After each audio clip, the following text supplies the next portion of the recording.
कहते हैं हमारे अपने जो गुजर जाते हैं वो हमेशा हमारे दिलों और यादों में जिंदा रहते हैं। लेकिन इंडोनेशिया का एक समाज अपने अपनों से इतना प्यार करता है कि उनकी मौत के बाद भी उन्हें खुद से अलग नहीं कर पाता।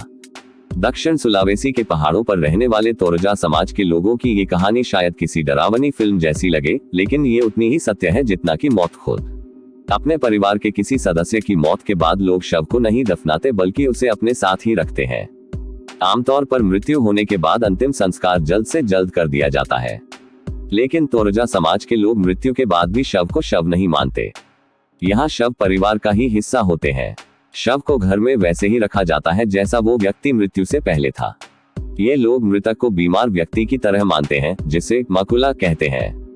नाश्ता, दोपहर का खाना, शाम की चाय और रात का खाना नियमित तौर पर दिया जाता है। वो रोजाना उन्हें नहलाते हैं, खाना खिलाते हैं, उनका ध्यान रखते हैं। उनका शरीर सुरक्षित रहे इसके लिए फॉर्मल्डिहाइड और पानी का मिश्रण नियमित रूप से शरीर पर लगाते रहते हैं। इनका कहना है कि इन्हें शवों से डर नहीं लगता क्योंकि मृतक के प्रति प्यार डर से ज्यादा होता है। 3 साल के बच्चे की मौत के बाद उसके भाई बहन ने उसे अकेला नहीं छोड़ा। वो उससे पहले की तरह ही बात करते हैं। मृत्यु और अंतिम संस्कार एक बीच होता है एक लंबा अंतराल। अपने घर में शव के साथ रहना इनके लिए जरा भी अजीब नहीं है, क्योंकि ये उनकी संस्कृति है। इस समाज की मान्यता है कि इंसान के अंतिम संस्कार में पूरा कुनबा उपस्थित रहना चाहिए। इसलिए जब तक परिवार के सभी लोग इकट्ठा नहीं होते शव का अंतिम संस्कार नहीं किया जाता।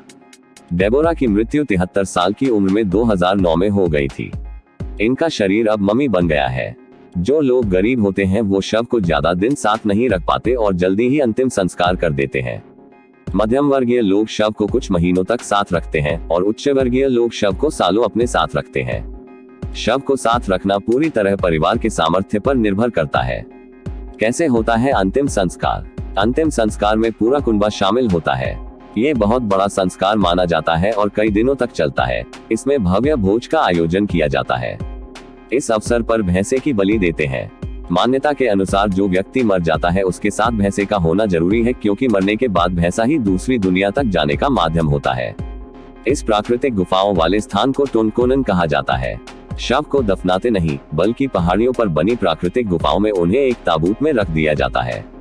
इन गुफाओं में जरूरत की सभी चीजें ताबूत के साथ रखी जाती है। माना जाता है कि आत्माएं उनका इस्तेमाल करेगी।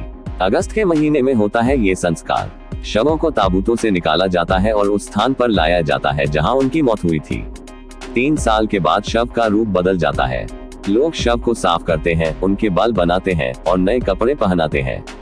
उनके साथ तस्वीरें भी खिंचवाते हैं। इस दौरान ताबूतों की मरम्मत भी की जाती है। क्रिस्टीना की मौत 2011 में हो गई थी। उनका पोता उनके साथ तस्वीर खिंचवाता हुआ।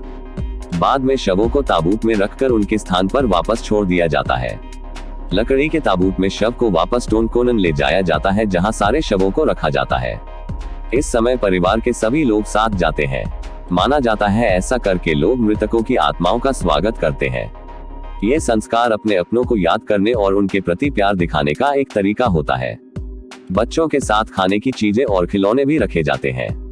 ऐसा करने की एक खास वजह ये भी होती है, परिवार का वंश जो आगे बढ़ चुका है वो अपने पूर्वजों की मृत्यु पर तो था नहीं। ऐसे में नई पीढ़ी के लोग अपने पूर्वजों के प्रति आभार व्यक्त करते हैं। ये है तोरजा समाज की अनोखी परंपरा।